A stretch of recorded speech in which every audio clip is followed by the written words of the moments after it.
কিন্তু এখনো পর্যন্ত কাউকে চিহ্নিত করা গেছে, কাউকে গ্রেপ্তার করা হয়েছে এই রকম খবর আমরা পাইনি। কেন? মানে এটা কি এতই কঠিন?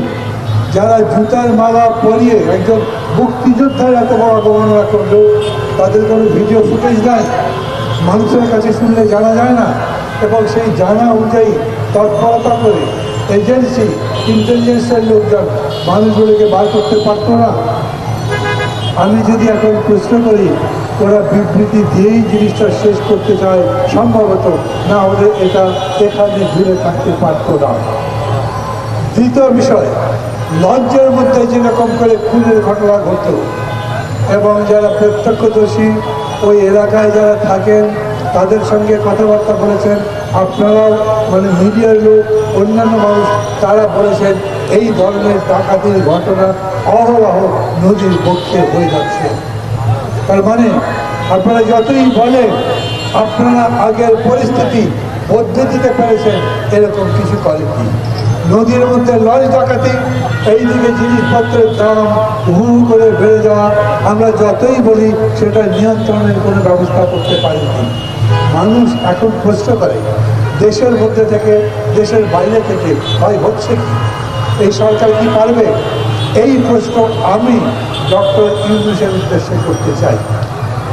আপনি বক্তৃতার সময় খুব সুন্দর বলেন, খুবই মিষ্টি বলেন, কিন্তু কতখানি দৃঢ়তা নিয়ে বলেন সেইটা বুঝতে পারি না। আপনি যখন সম্ভাবনার কথা বলেন তখন সেটা কেবল সম্ভাবনাই থাকে। আপনি বলেন সামনের বছরের মধ্যে অথবা 26 সালের মাঝামাঝি সময়ে আমরা নির্বাচন দিতে পারবো বলে আশা করি। অথচ আপনাকে তো এই কথা বলতে হবে নির্বাচন কমিশনকে যে এত তারিখের মধ্যে নির্বাচনের তফসিল ঘোষণা করতে হবে, তারিখ নির্ধারণ করতে হবে। সেই রকম করে বলতে পারেন না কেন? আমি আবার বলি, একজন মানুষ বাংলাদেশের মধ্যে দাবি তোলার মতো করেছিল জাতীয় সঙ্গীত বদলে দিতে হবে, সমস্ত মানুষের মন খারাপ হয়েছিল। সেই সময় সরকারের পক্ষ থেকে বলা হয়েছিল এই ধরনের বিতর্ক আমরা পছন্দ করছি না, ওই বিতর্ক বন্ধ হয়ে গেছিল।